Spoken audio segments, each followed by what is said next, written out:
जो सबकी प्यास मिटाता है, जो प्यार और प्रेम का पानी सबको पिलाता है।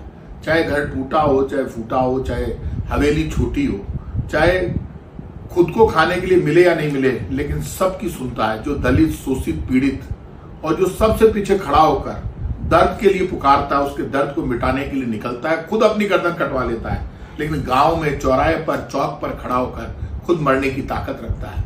वही तो ठाकुर का कुआं है। क्या गुनाह कर दिया ठाकुर के कुएं ने?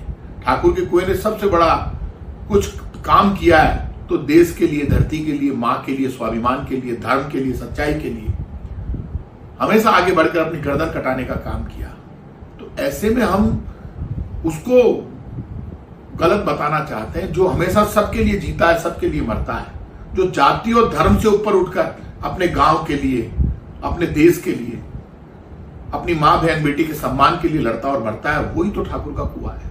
और आप मुझे ये बता दीजिए, जब भगवान राम सबरी के झूठे बेर खाते हैं, भक्त शिरोमणि मीरा के गुरु कौन? गुरु रैदास। और जब महावीर स्वामी और भगवान बुद्ध निकल जाते हैं, और जब राजा हरिश्चंद्र खुद जाकर शमशान में काम करते हैं सत्य के लिए, और अपना मांस काट कर भी खिला देते हैं लोगों की भूख मिटाने के लिए, अपने बच्चों को अनाथ हो जाते हैं, तो ऐसे में इतना, चाहे कांग्रेस हो या बीजेपी, हमें एक बात समझनी पड़ेगी, ये देश जाति और धर्म के नाम पर नहीं बांटा जा सकता। ठाकुर का कुआं तो ऐसा है जहां जाट, राजपूत, ब्राह्मण, बनिया, एसटी, एससी सब मिलकर उसको अपना मानते हैं। पहला हक ठाकुर के कुएं पर किसी का है तो गांव का है, सबका है। जहां अगड़े की पिछड़े की बात नहीं होती, वही तो ठाकुर का कुआं है।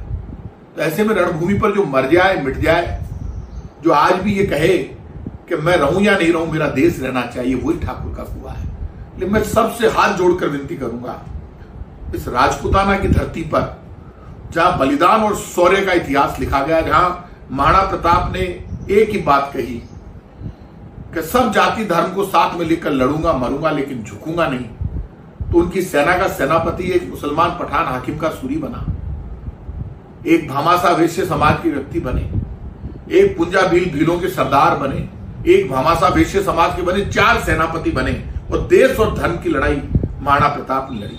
तो यहां झगड़ा महाराणा प्रताप या महाराजा सूरजमल का नहीं है। यहां झगड़ा इस बात का हो गया कि हम अपनी राजनीति को चमकाने के लिए झूठी बात यदि सदन में, विधानसभा और लोकसभा में खड़े होकर बोलते हैं, तो ये देश के साथ धोखा है। और धोखा, देश के साथ धोखा करने का, जातिगत टकराव खड़ा करने की कोशिश करने का, धर्म में टकराव खड़ा करने की कोशिश करने का अधिकार ना बीजेपी के नेताओं को है, ना कांग्रेस के नेताओं को है।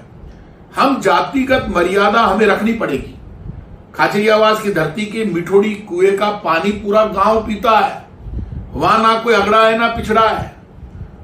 सबसे पहला अधिकार किसका? जो पीछे रह गया, दलित है, शोषित है, उसका। तो यहां ना किसी जाति का टकराव है, ना अगड़े और पिछड़े का है।